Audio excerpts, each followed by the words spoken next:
I have a client who comes and pays me $315 to step on him for an hour. So, here we go.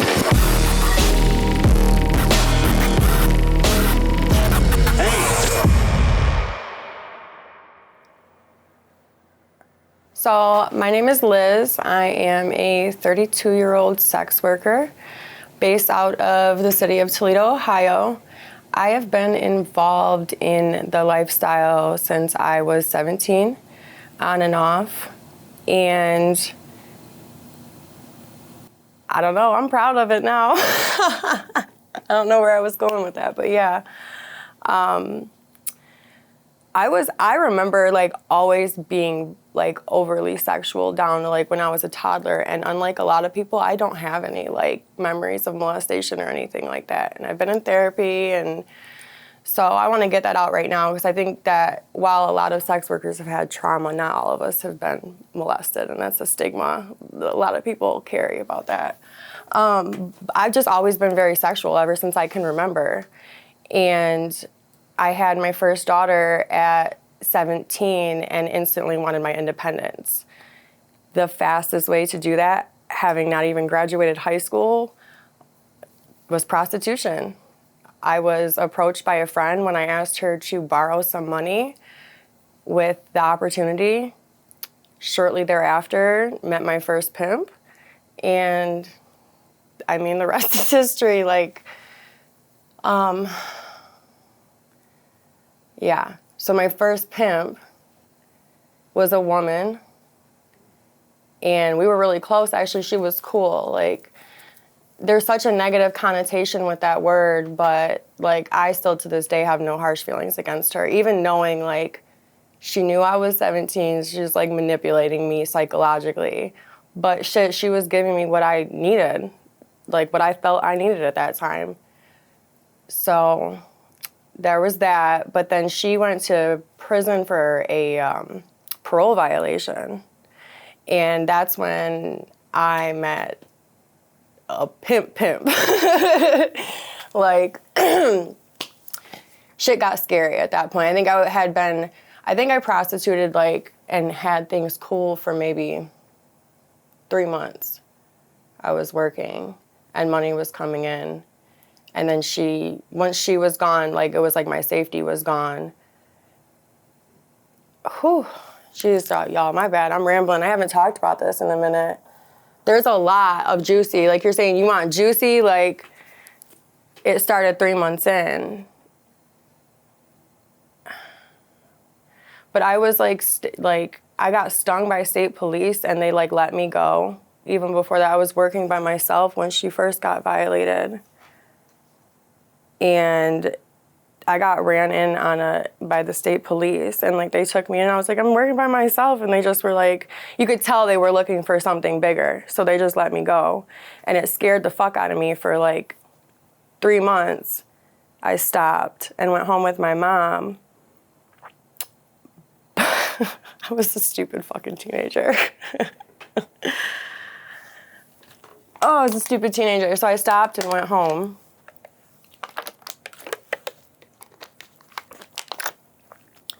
And I started dating this guy from high school. And where I'm from, like, everyone just carries a gun. It's not like a thing like, oh. And he happened to have a gun. And I was driving him home one night. And we robbed somebody. Like, it was a joke to me. But we were like, haha, we're broke. We could rob somebody right now if we wanted to. And decided it was a good idea for my then boyfriend and my then best friend's boyfriend to get out of the car and rob some random person.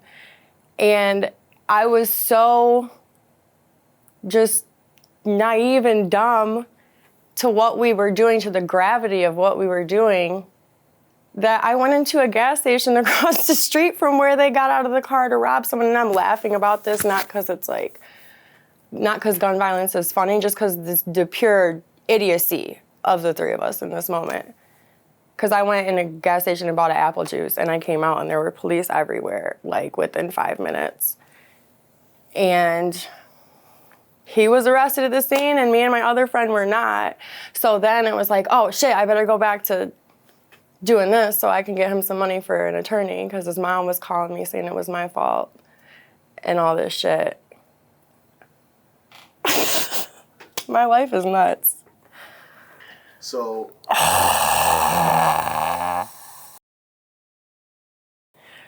my experience with sex work as a teenager and now it's just two totally different sides of the coin. When I got involved with like when I got involved with that pimp when I was 17, it was just a really scary roller coaster ride, quite frankly. It never really was good. There was never a time where there was a honeymoon and like an emotional phase where he just like really babied me and was telling me like how in love with me he was and how I was just like this greatest thing. Like he just held me up on this pedestal and didn't treat me the way that he treated anyone else around us. Like I saw him beat a woman with a fucking iron one morning. Like there was women around us that were very jealous. They knew that I was probably underage, I think.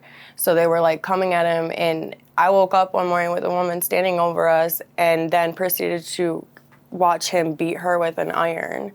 And I was terrified. The problem was, shortly into meeting him, he realized, I think, he couldn't make much money off me because I had a warrant for armed robbery.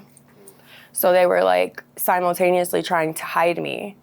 And I was just being put in like his friends' trap houses and left there for days, and then he would come back. It was psychologically really fucking crazy, the shit that I was seeing go on around me. It was never good for me then, quite frankly. It was never. I'm glad that I've come back around full circle to sex work, though, to see the better side of it, because now that I'm in control of it, it's a completely different scenario.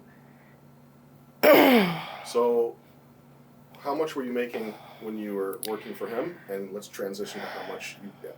Yeah. Making a day now. So when I was working with that pimp, I would see about like 600 to maybe $1,000 in a day. But it was quantity of clients they were focusing on for me, not quality of clients. It was, I mean, the prices that were being charged for people to come fuck me was just insanity. And then the money was it was being handed right over to him in the household that we lived in. It was not mine. On average, how many guys a day? Honestly, that's something I had to put out of my head a long time ago. Not even because of like self-judgment or anything, because I don't really believe in that kind of shit, but I just lost count. I lost count a couple weeks, maybe a couple months in, before I met that second pimp, because it was that woman pimp too. Like I said, she was still psychologically manipulating me. She was still having me go for like quantity of clients and just like bang your body out all day for this money. It doesn't matter. So it was much different. About 10 people a day? Yeah, some days, definitely. You make $1,000 a day, and how much of that did you keep, and how much got paid to him? Literally, I kept none of that money in my hands once I was with him. So the night that I met him, I was left in a hotel room by another girlfriend of mine who had been working under that woman with me initially, and she started trying to do what that woman was doing when she went to prison for the violation.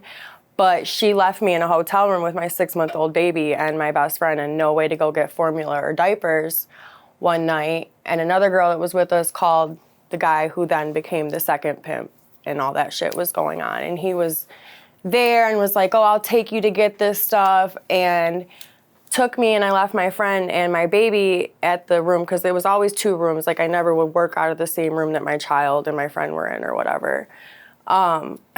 We were left there though, and he took me to get the shit, and when he pulled us back up, you know, I look at the situation now as a grown woman with hindsight's 2020. When we pulled back up, I don't remember seeing shit. No. But he acted as though the parking lot was full of cops and we couldn't go back there. And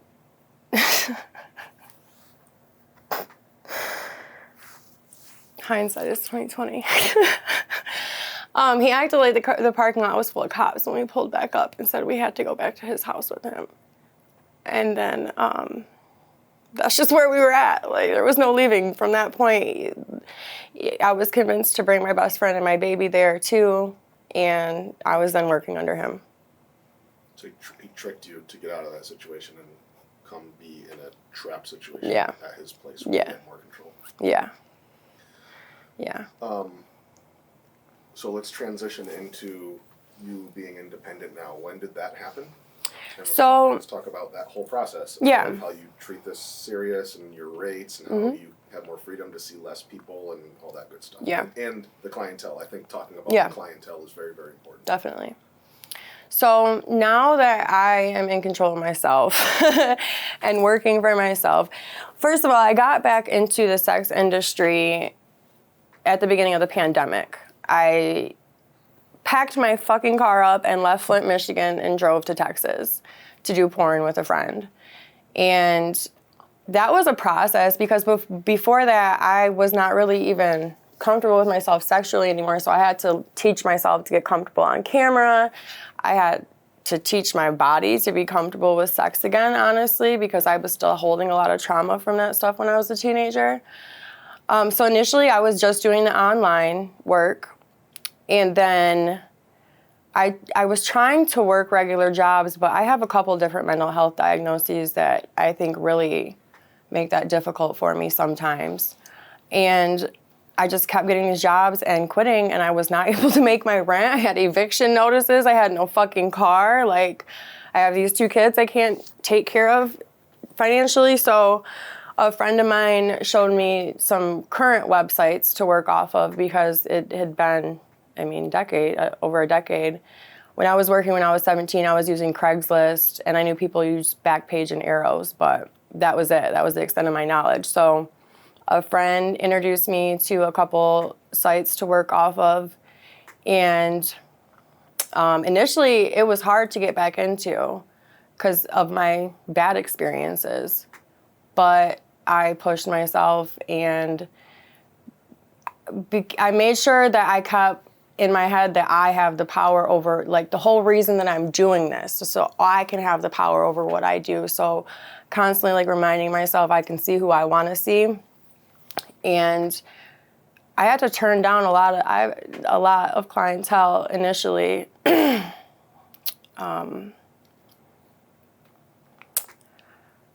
needed a second. I'm sorry. That shit just kind of threw me off. It's okay. Hindsight is 2020. That was a part of that story I don't think I had accepted yet. Can I see that, please? Thank you. Mm-hmm. You're doing great, by the way. I appreciate that. Very good job.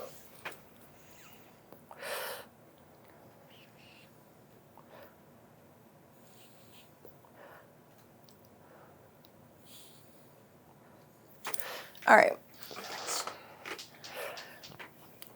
Oh. Okay.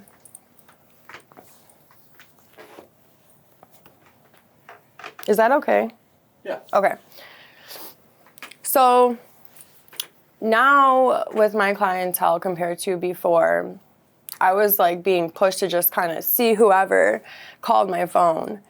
Now I have a screening process that involves, questions and just feeling people out. Like, I kind of like to try and irritate people to see if they're going to keep their manners, because if you don't have manners, I'm not going to see you. And just that little change in how I approach sex work has made a huge difference.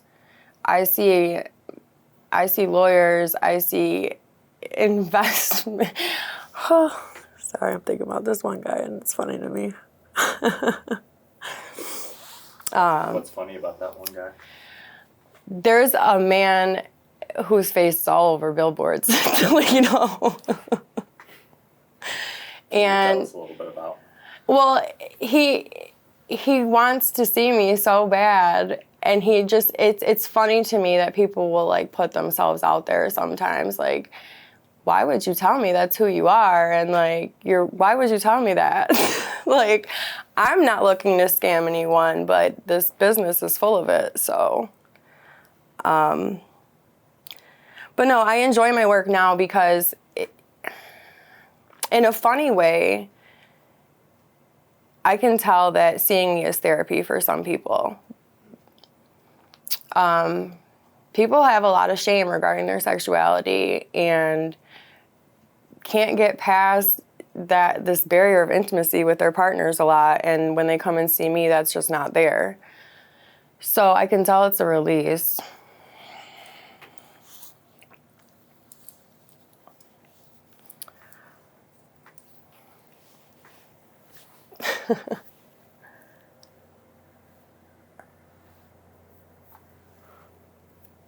But then it's funny how people will approach you also, like approach me, and it's not funny. It frustrates me when people approach me as though I have to accept whatever offer they give me.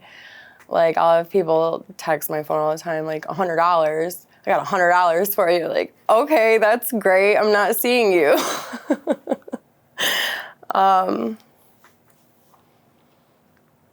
Or what really mind fucks me in a city where there are literal billboards for STI testing is men being upset that I don't offer bare services. So you can't come fuck me raw, like, without any kind of paperwork or anything. That mind blows me too. There's literally billboards all over our city. So it's just wild. And it's like people don't understand that things can be passed orally. Men get mad that they can't get raw blowjobs. And I'm just like, that's gross. The fact that you would even ask one person to do that lets me know, like, I'm good.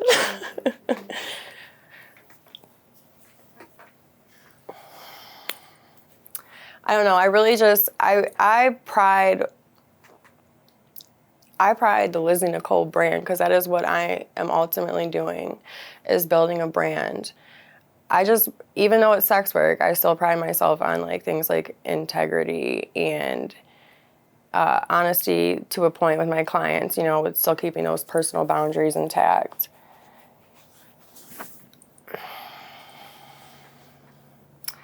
And honestly, like, this is the first time I've been doing something that I can see like a path for it. Like, my goal by the end of the summer is to actually transition into doing just only dominatrix work, where people are paying just to be beat by me, essentially. My favorite clients are like, I have a client, for instance, that I saw yesterday who comes and pays me $315 to step on him for an hour. Literally nothing sexual. He's not touching himself, anything like that. He wants me to kick and step on him. Like, that is the best. That to me is when people talk about you have to do what you love so it doesn't feel like work. That's it right there. That's it for me. It's like full circle. It's like an outlet for my past trauma with men. And so that is my goal by the end of the summer, though, is to transition. Right now I do see clients all over the map. All over the map. I offer massages, and, you know, personally, I can do both roles sexually. So I see clients as a submissive and as a dominatrix. But my goal by the end of the summer is to transition for sure. It's definitely a transition. Is it business for you every time, or do you get intimacy out of this in any way? It is business for me every time. I've actually broken up with 2 clients this week because it felt too personal. They liked me too much, and it made me uncomfortable when I spent time with them. So it has to be business. If you're in this industry looking for intimacy through those transactions, you need to get out. Please. Please, get out. This isn't it. It's not it. No. It's nice to have clients that there is, you know, somewhat of a personal connection with, like, that you can have small talk with. But, like, please don't text my phone telling me you want to be my boyfriend and you're okay with me fucking other people. Please. Or, like, another thing that I get a lot that's frustrating is men finding my ad and reaching out to me like I want them to save me. That is, like, so insulting. Like, y'all should have done that a long time ago. We're past that point.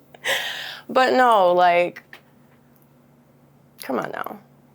Every woman's dream life is not to be somebody's kept wife. Like, that's not everybody's dream. Some women want to build things for themselves. I want to build an empire for myself. Point blank, period. And if this is the springboard to do so, I'm fine with that. Because that is what this is for me. Like, while my dominatrix work I see always being something, like, in my life, like, I don't think I'll ever want to let that go all the way. I would like to, like, even get into sex work advocacy and stuff in the future. But this is not it for me. This is not it for Liz. Like, I'll be starting a candle company and hopefully evolve that into, like, a small home goods and stuff. I read tarot, like, all kind of things. So I just am really, this is a springboard for me. That's really how I look at it. Do you think that this should be legalized? Prostitution should be legal? Or decriminalized? And if it's not, how are you going to really get to that empire, that goal? Would you go somewhere else where it is? Yeah, so that is the fucking question right now, isn't it? Should it be legalized, decriminalized? And I don't want to speak too much on that because I do, like, as someone who says that I'm so passionate about it, I feel a little guilty that I'm not more informed on those things yet. I think that we definitely need to have a different way to go about it in this country because for me, like, things like regular testing and those things are so important. So important. And, you know, without any type of regulation on it, like, it's hard. That's hard to get. Like, shit, when I was in Texas, I could barely get regular STD testing down there because Planned Parenthood and all that shit isn't really a thing. So that's not cool. Anything that's gonna foster people having healthy sexual relationships is where I'm at with it. I don't really think anything is weird. I don't want anyone to think I'm judging their kinks because I'm big on no kink shaming. But pissing in people's mouths is a big one. I have a client that just likes to come drink my pee. Selling those type of videos.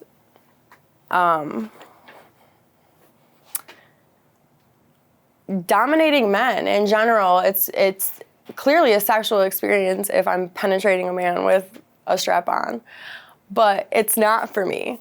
I am very amused and my soul is tickled by making you come on your own face, like, and putting stuff in your butt. That my soul is tickled by that. Like, it's not sexual for me. It's a fun fucking job. Getting paid to do something that I would go and sit over a toilet to do because I have to do anyways. Lovely. I love it. It's the best. It's my best life right there. You get paid when you sleep. I get paid to piss. What's something else? Jeez, man. I don't know. I get contacted by a lot of couples too, and that's always tricky for me because, again, it's like people don't understand things can be passed orally, and I am a big raging bisexual in my personal life, but I don't want to eat your wife's pussy without paperwork. Can you talk about that a little bit? Like, I know that you mentioned paperwork twice. Yeah. Will you do certain things if people, like, will you do bareback? Is that Yes. what you call it? Yes. Will Yeah. you do that for extra money or something like that if someone is... So it's not always about the money. It's not. That is like the baseline for entry with bare services. I have to see a my chart with full STI testing, not like what you go to Planned Parenthood and get the 3 main STIs tested for. No, full blood work testing within 2 weeks. It has to be within the 2 weeks that I'm seeing you. And I have to have a good feeling about you. I think that intuition in this industry is so important. It's so important. Anything that you're dealing with, something that's like not really on the up and up, you got to listen to yourself, because what the fuck else are you going to do? So if I don't have a good feeling about you, I don't give a damn what that paperwork says. And people get mad about that sometimes, but I don't give a fuck. This is my body.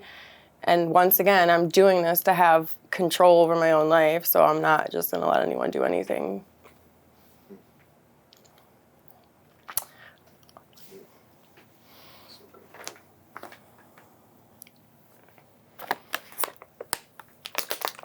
This is great.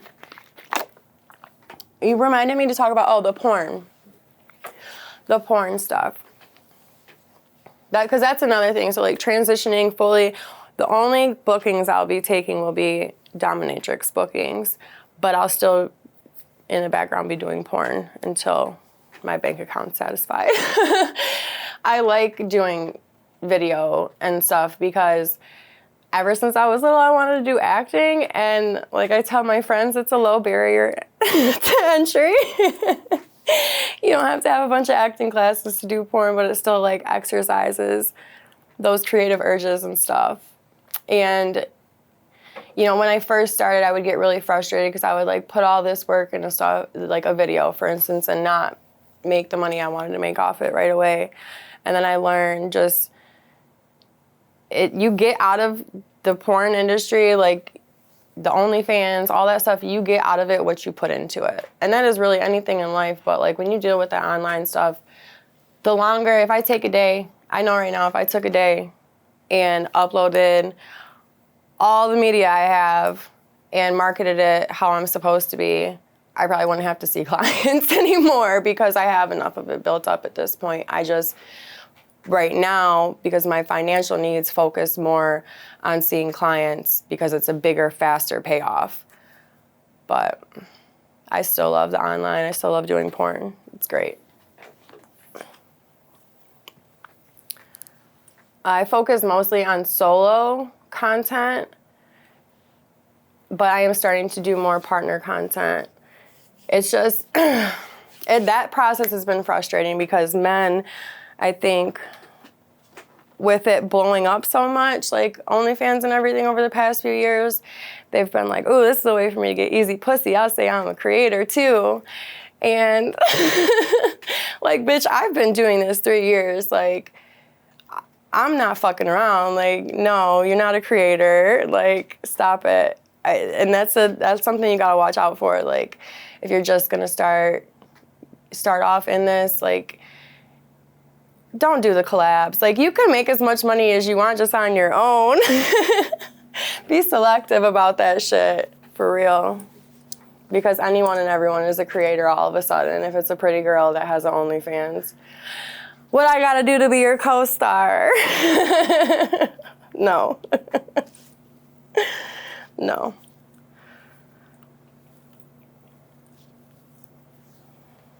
I just think, like, I do think that sex work should be legalized in some manner. I will go back to that a little bit because it's something that women have for ourselves that we can do to take control over our own lives that, like, other people don't have. Like, we need this. Like, leave us alone. It's empowering, I guess is what I'm trying to say. It can be very empowering. While there is a dark side to it, it can be very empowering as well.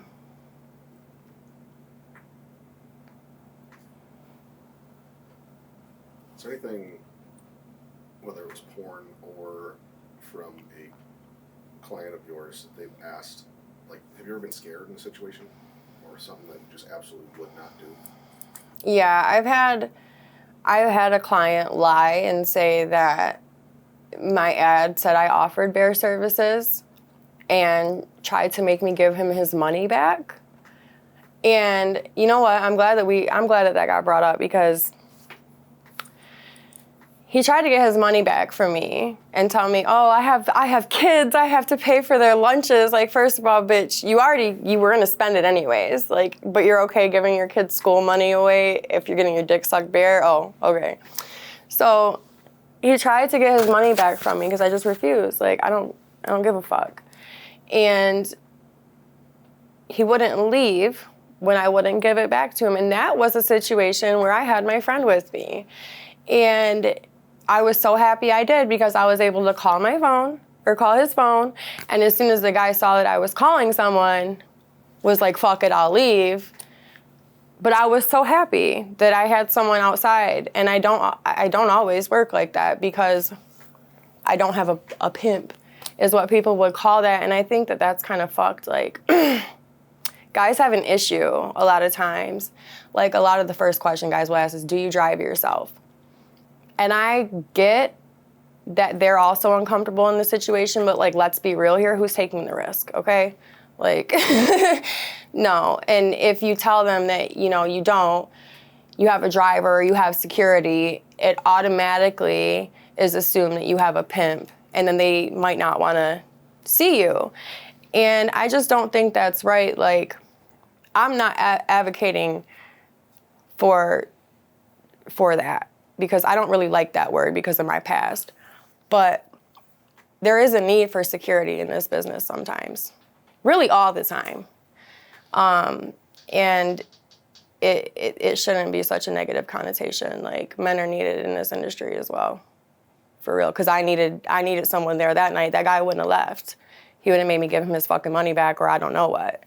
So there has definitely been some scary situations. There's been situations where I pulled up to people's houses and they're not where they say they were gonna be, or just something doesn't look right. You just gotta keep driving. Again, it comes down to that gut. Like, shit don't feel right, no. And if you're not okay with one of my conditions, then I just can't see you. If you could wave a magic wand, right, like, in 10 years, what does your dream life look like? Mm-hmm. And how does the sex work that you're doing right now get you there? Okay.